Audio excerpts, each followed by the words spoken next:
보실 말씀은 마태복음 5장 13절로 16절입니다. 제가 봉독해 드리겠습니다. 너희는 세상의 소금이니 소금이 만일 그 맛을 잃으면 무엇으로 짜게 하리요? 후에는 아무 쓸데없어 다만 밖에 버려져 사람에게 밟힐 뿐이니라. 너희는 세상의 빛이라. 산 위에 있는 동네가 숨겨지지 못할 것이요 사람이 등불을 켜서 말 아래에 두지 아니하고 등경 위에 두나니 이러므로 집 안의 모든 사람에게 비치느니라. 이같이 너희 빛이 사람 앞에 비치게 하여 그들로 너희 착한 행실을 보고 하늘에 계신 너희 아버지께 영광을 돌리게 하라. 아멘. 지난주였으니까 토요일날 담임 목사님과 저희가 부목사님들과 함께 그 퀴어 축제 반대 집회에 참석하기 위해서 갔습니다. 저는 이제 비록 운전을 하고 있어서 주차할 곳이 없어가지고 이제 차를 타고 몇 바퀴를 돌았어요, 시내. 그런데 시내를 몇 바퀴 돌다 보니까 거기에 이제 청년들도 있고 대학부들도 있고 중등부, 고등부 많은 학생들이 있는 것을 제가 보았습니다. 그러면서 제가 문득 들었던 생각이 과연 저 아이들은 옳고 그름을 판단할 수 있을까? 한 중앙로에서는 퀴어 축제를 하고 동성로에서는 반대를 외치고 있는데 과연 저 아이들에게 올바른 판단력이 있어서 올바른 무엇이 옳고 그름을 분별할 수 있는 세대를 살아가고 있는가라는 고민을 많이 했습니다. 제가 대학부를 맡고 있어서 고등부를 맡고 있어서 그런지 참 마음이 무거웠습니다. 과연 교회는 그 아이들을 향하여 올바른 길을 인도할 수 있는 위치에 있는가라는 고민을 하게 되었습니다. 그래서 오늘 말씀이 예수님께서는 우리에게 이렇게 말씀하셨습니다. 너희는 세상의 소금 그리고 빛이라. 마태복음 5장 13절로 16절의 말씀은 예수님께서 산 위에서 제자들에게 팔복, 그리스도인의 성품에 대해서 말씀하시고 난 이후에 그리스도인이 과연 이 세상에 어떻게 살아야 하는가, 그리고 이 세상에 살아갈 때 어떠한 방법으로, 그리고 이웃과는 어떠한 관계를 맺고 살아가야 하는가에 대해서 말씀해 주시고 있습니다. 본문 중에 너희는 세상의 소금이요 빛이라, 이것이 핵심적인 말씀입니다. 여기서 우리가 먼저 세 가지를 조금 짚고 넘어가야 될 것 같습니다. 먼저 우리가 생각해야 될 것이, 예수님께서는 말씀하셨어요. 세상의 소금 그리고 세상의 빛이라. 그래서 이 앞에 세상이라는 것은 우리에게 무엇을 가르쳐주고 있습니까? 그리스도인이 세상과 동떨어져 아무 관계없이 살아가는 자들이 아니라는 것이죠. 오히려 죄 많고 문제 많은 이 세상 속에서 적극적으로 뛰어들어 관계를 가지고 살고 있는 사람들이라 말씀하고 있는 것입니다. 오늘 본문 13절에 예수님은 너희는 세상의 소금이니 라고 말씀하셨습니다. 그리고 14절에 너희는 세상의 빛이라고 말씀하셨죠. 그렇다면 이 그리스도인의 살아가는 삶 가운데 우리의 주소가 어디라는 것인가요? 이상적인 그러한 하나님의 나라입니까? 아닙니다. 예수님께서 말씀하고 계시는 너희는 세상의 빛이라는 것은 지금 이 시간 우리가 살아가는 이 땅, 이 세상, 이 악한 세상이 바로 우리의 현 주소라는 것입니다. 그래서 이 현실을 돌아보고 그곳에서 어떻게 하라는 것이죠? 세상의 빛이 되고 소금이 되라 말씀하시는 겁니다. 우리라고 해서 세상 밖에 살아가는 것이 아닙니다. 요즘에 자연인이라는 그런 프로그램이 있죠. 세상 속 밖에, 세상에서 벗어나서 운동 생활을 하기 위해서 산 속에서 자연인으로서 살아가는 그러한 자가 아니라는 것이죠. 세상을 도피해서 살아가는 삶이 아니라는 것입니다. 세상 한가운데 많은 사람들 속에서 교회로서 하나님의 자녀로서 살아가는 것이 바로 우리의 삶입니다.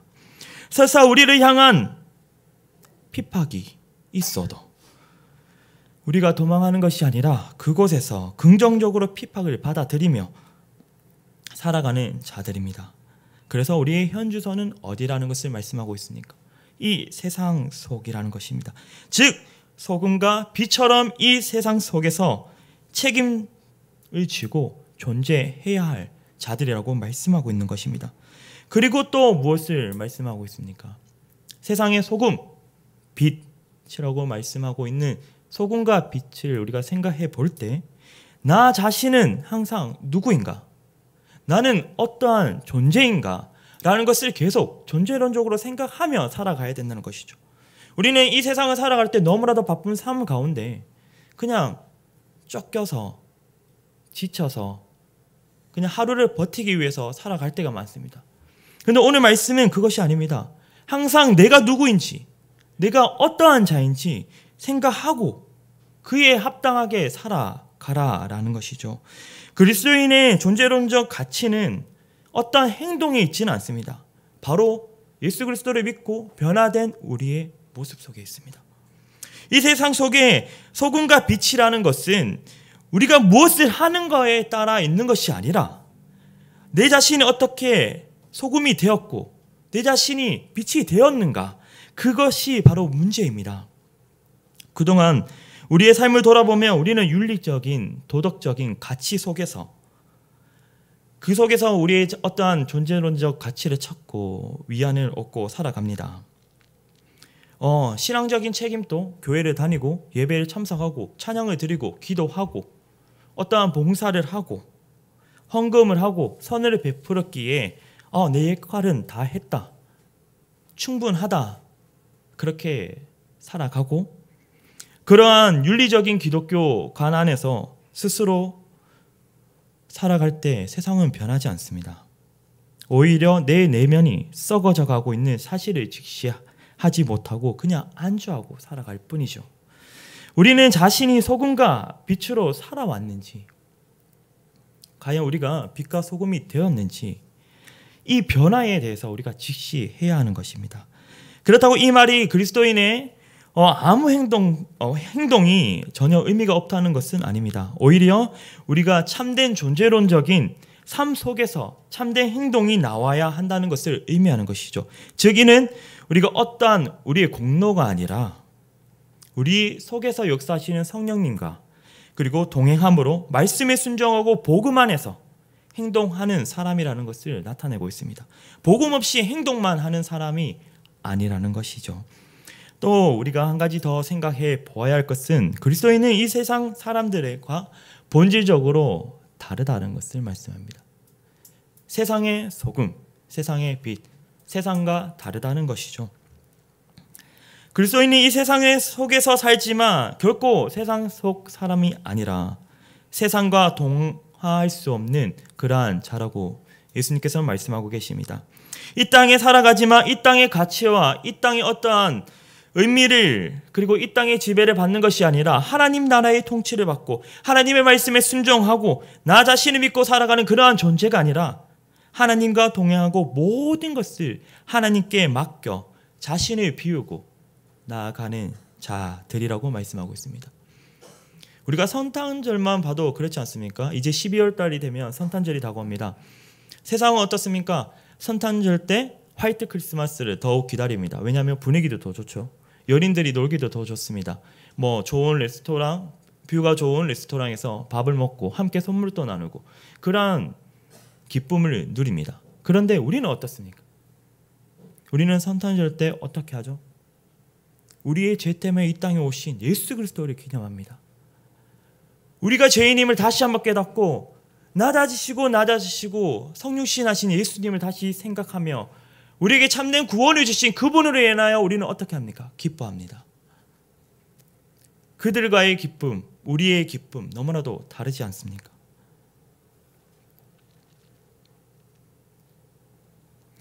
같이 기뻐하는 날이라 할지라도 이유는 다릅니다. 아무리 비슷해도 물과 기름이 다르듯 그리스도인이나 세상 속에 살아가지만 하나님의 자녀로서의 삶을 살아가는 자들입니다. 오늘 본문 13절 너희는 세상의 소금이니 소금이 만일 그 맛을 잃어버리면 무엇으로 짜게 하리요? 후에는 아무 쓸데없어 다만 밖에 버려져 사람에게 밟힐 뿐이라 말씀하고 있습니다.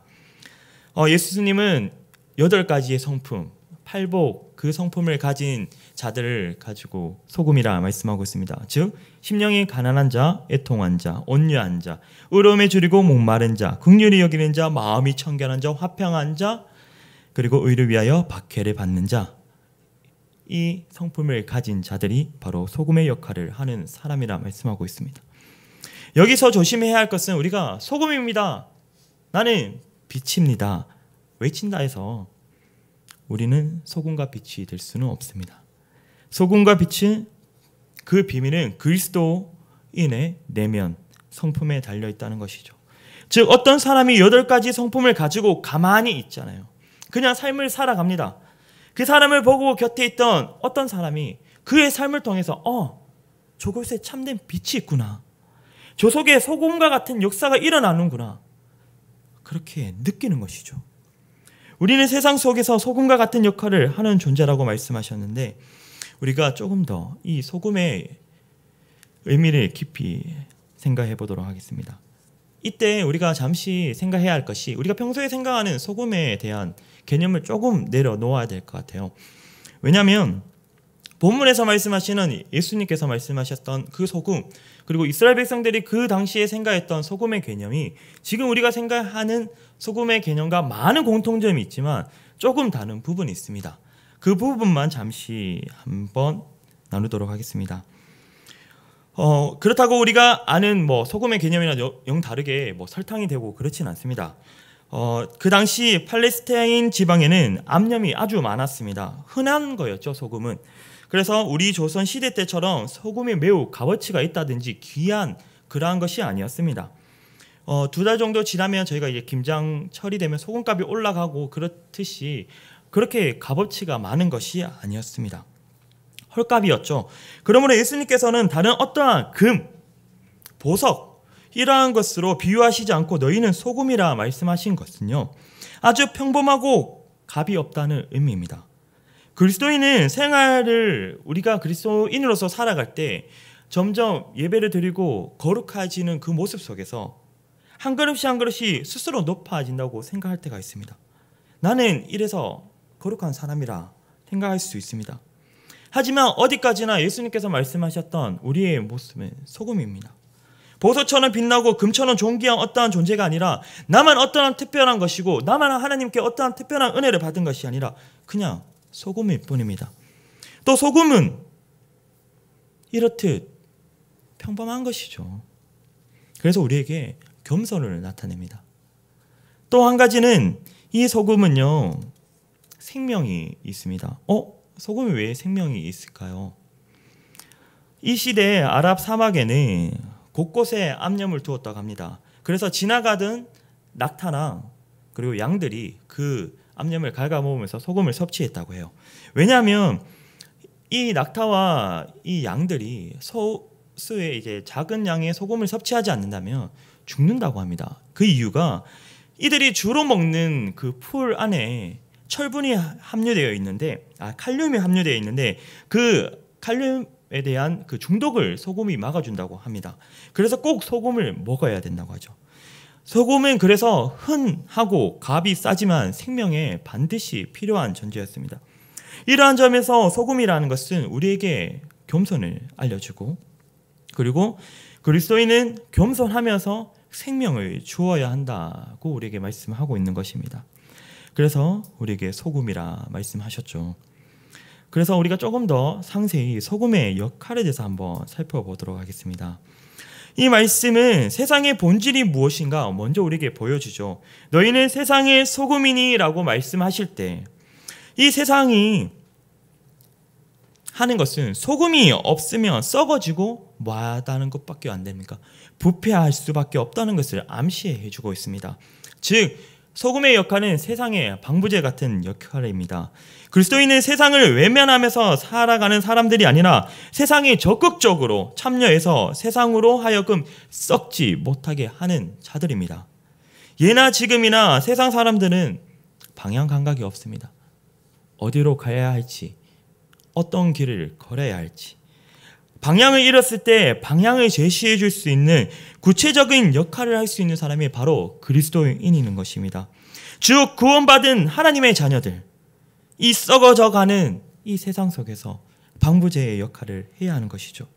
이 세상은 마치 병균으로 인하여 썩어져가고 오염되어가고 씌워져 버린 고개와 같습니다.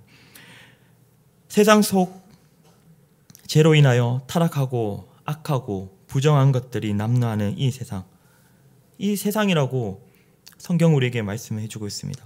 그러므로 우리는 결코 인간이라 세상을 낙관적으로 바라볼 것이 아니라 우리에게 주어진 문화, 과학, 문명, 지식, 이 모든 것들이 인간들이 만들어냈던 부분들입니다. 결국으로 죄인으로 만들었기 때문에 그 모든 것들을 통하여 인간들은 변화받을 수 없습니다. 우리는 세상에 나아갈 때 부패해가는 세상을 썩지 않도록 해야 하는 책임이 있습니다. 오늘날 교회는 교회의 본질을 망각하고 복음 없는 사회에 참여만 주장하고 있는 사람들로 인하여 멍들어가고 있습니다. 또 교회에서 본질이 아닌 부가적인 것을 얻으려고 합니다.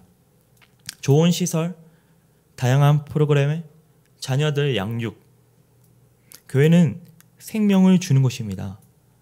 복음이 살아있는 곳입니다. 교회에서 참으로 세상을 향해 나아가야 할 것은 생명이 없는 그들에게 생명을 주어서 그들이 썩어져 가지 않도록 해야 하는 것이죠. 그렇다면 그 생명이 무엇입니까, 여러분? 바로 예수 그리스도 아닙니까? 우리는 예수님을 전하며 나아가야 하는 것입니다. 우리가 받았던 그 사랑, 그 복음을 전하며 나아가는 것입니다.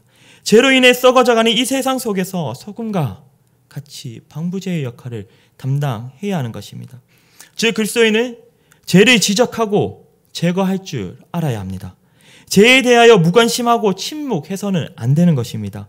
부정과 부패, 오류가 가득한 이 세상 속에서 이것이 세상에서 가득할 때 우리는 그것을 바로잡아 가야 할 역할이 있는 것입니다. 두 번째, 소금은 어떠한 역할이 있을까요? 맛을 내는 역할이 있습니다. 성경에서도 말씀하고 있듯이 맛을 내죠.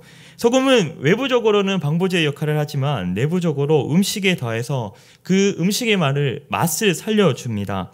여러분, 돼지국밥을 생각했을 때 우리가 소금을 타지 않고 먹을 수 있나요? 소금을 타서 먹을 때 적당한 구수함도 느끼고 맛있게 먹습니다. 이 청년들이 앉아있는데 청년들이 가장 좋아하는 게 떡볶이잖아요. 설탕만으로 떡볶이를 만들어주면 여러분들 맛있게 먹을 수 있습니까? 아닙니다. 소금이 들어가야 참된 맛이 우러나옵니다. 그렇듯 소금을 맛을 냅니다. 그렇다면 우리는 무엇으로 소금 같은 그리스도인이란 이 세상에서 진정한 삶의 의미를 주고 보람을 주는 사람을 말합니다. 세상은 쾌락을 추구함으로 맛을 주고 있지만 그리스도인은 의미와 보람을 추구함으로 통하여 맛을 줍니다. 그렇다면 우리는 무엇으로 이 제약 가운데 삶의 의미와 보람을 줄 수 있을까요? 세상 속에서 우리가 추구하는 모든 것들은 우리가 가지면 가질수록 취하면 취할수록 더욱더 공허함만 주고 목마름만 줍니다. 하지만 우리에게 참된 의미와 가치를 주고 공허함에 만족을 주시고 끝없이 우리의 목마름을 해결해 주실 분은 누굽니까? 예수 그리스도밖에 없습니다. 요한복음 14장 14절 내가 주는 물을 마시는 자는 영원히 목마르지 아니하리니 내가 주는 물은 그 속에 영생하도록 솟아나는 샘물이 되리라 말씀하셨습니다. 우리는 하나님의 말씀을 두고 이 세상에 나아가 맛을 내야 합니다. 그들에게 참된 삶의 의미를 주고 죽어가는 자들에게 생명의 말씀을 전하고 바른 목적과 방향을 세워 주어야 하는 것이죠. 그때 모든 사람들이 그들의 삶 가운데 올바른 가치를 찾고 평안함을 누리며 참된 맛을 낼 줄 믿습니다. 이 말씀은 우리에게 그리스도인으로서 독특한 역할을 그리고 모습을 보여주었다는 것을 나타내고 있습니다. 소금이 되라는 말씀은 세상 속에서 방부제 역할을 망각하거나 맛을 잃어버리는 가짜 소금이 되어서는 안 된다고 우리에게 경고하고 있습니다. 대부분은 그리스도인으로서 세상 사람들과 구별되고 다르게 살아간다는 그것에 대해서 굉장한 부담감을 가지고 두려움을 가지고 있습니다. 그래서 언제나 썩어져 가는 이 세상에서 긍정도 못하고 부정도 못한 채 적당히 동화되고 섞여서 살아가려고 합니다. 그러한 유혹들이 계속 우리에게 다가옵니다. 또한 세상에서 세상의 방법대로 살려고 하고 교회에서는 신앙의 방법대로 살려고 이렇게 이원론적인 삶을 살아가려고 할 때도 있습니다. 그래서 어떤 목사님의 말씀을 들었는데요. 이렇게 표현하시더라고요. 사람은 월요일에는 아담처럼 하나님을 배신하고 화요일에는 가인처럼 형제를 죽이고 수요일에는 다윗처럼 간음하고 목요일에는 아간처럼 도적질하고 금요일에는 아나니아와 삽비아처럼 하나님의 것을 도둑질하고 토요일에는 가룟유다처럼 주님을 배반하고 주일날은 하나님 앞에 나와 죄송합니다 라고 한답니다. 이것이 우리의 모습이지 않습니까? 우리는 아브라함의 그러한 역사를 보고 하나님과 동행하는 삶을 보면서 은혜를 받습니다. 그런데요, 우리 자신이 정말 아브라함과 같은 삶을 살아라고 한다면 갈등이 생깁니다. 복은 좋지만 아브라함이 받았던 그 시험과 테스트 과연 우리에게 찾아온다면 여러분들 어떻습니까? 남 이 얘기를 듣고 복 받았다는 얘기는 좋아하지만 정말 그것을 견디고 고난 가운데 승리한 삶 가운데 그 삶이 우리에게 찾아온다면 내 얘기가 아니길 바랄 때도 있습니다. 하나님이 내게 주신 명령이라고 할 때 내가 구체적으로 행동해야 하는 것이 어렵습니다. 소금이라는 삶 자체가 너무 어려운 것이죠. 여러분, 이처럼 진실로 소금 역할은 고통과 고독이 따라오는 것입니다. 그렇지만 우리는 세상의 소금, 주어진 우리의 역할입니다. 마지막으로 소금은요, 화목하게 하는 역할입니다. 마가복음 9장 50절에 예수님은 소금은 좋은 것이로되 만일 소금이 그 맛을 잃으며 무엇으로 이를 짜게 하리요 너희 속에 소금을 두고 서로 화목하라 말씀하셨습니다. 화목하게 하는 역사가 바로 우리에게 있는 것입니다. 부패를 방지하고 맛을 더해주는 것뿐만 아니라 그 의미를 회복하고 살려내어서 그것으로 통하여 화목하게 하는 것이 우리의 역할인 것입니다. 교회가 사람이 없어서 일을 못하는 것이 아닙니다. 진짜 헌신하는 한 사람이 없어서 예수님께서 기다리고 계시는 것입니다. 그 한 사람이 없기 때문에 세상은 더 이상 밝아지지 않고 부패가 더 이상 막아지지 않는 것입니다. 골로새서 4장 6절에 너희 말을 항상 은혜 가운데서 소금으로 만냄과 같이 하라. 그리하면 각 사람에게 마땅히 대답할 것을 알리리라 하신 것이 있습니다. 너희는 세상의 소금이니 라고 말씀하실 때 우리가 한 가지 더 생각해 보아야 할 것이 바로 이것이죠. 그 역할은 집단적인 것이 아니라 개인적인 것인 것입니다. 어떤 사람은 교회가 적극적으로 세상에 뛰어들어 정치에도 참여하고 사회에도 참여하고 문화에도 참여해서 변화시켜 주기를 원합니다. 이것은 교회가 압력하는 어떠한 단계가 되길 바라는 것뿐입니다. 그래서 교회가 그런 일을 하지 않을 때 실망하고 비난하고 교회를 떠나가기도 합니다. 여러분, 그렇지만요, 다시 말씀드리지만 교회는 본질이 그것이 아닙니다. 교회의 본질에 대해서 오해하고 있는 것입니다. 본문의 13절에서 우리에게 마지막으로 경고해주고 있습니다. 너희는 세상의 소금이니 소금이 만일 그 맛을 잃으며 무엇으로 짜게 하리로 후에는 아무 쓸데없어 다만 밖에 버려져 사람에게 밟힐 뿐이라 말씀하고 있습니다. 오늘날 많은 그리스도인이 세상 속에서 조롱과 밟힘을 당하고 있습니다. 그것은 우리가 소금의 역할을 감당하지 못했기 때문이 아닐까요? 이 험악하고 혼돈한 세상 가운데 우리는 바르게 판단해야 합니다. 직장과 일터 그리고 우리가 살아가는 삶 속에서 더 이상 타협하지 말아야 합니다. 하나님의 자녀로 굳게 살아가야 합니다. 그때 세상은 변할 것입니다. 그래서 맛없는 사회에 맛이 생겨나고 의미 없는 사회에 의미가 생겨나고 목표를 잃은 이 세대, 이 2세대들에게 목표를 찾아주고 썩어져가는 이 세상 속에서 썩는 것을 막는 그리스도인은 소금의 역할을 감당해야 하는 것입니다. 여러분, 이 험악한 세상 가운데 그리고 이 험악한 세상을 살아가는 우리 그리스도인에게 오늘 예수님께서는 이렇게 말씀하십니다. 너희는 세상의 소금과 빛이라. 기도하겠습니다. 사랑과 은혜가 풍성하신 하나님 아버지, 주님의 은혜 가운데 늘 거하게 하시면 감사합니다.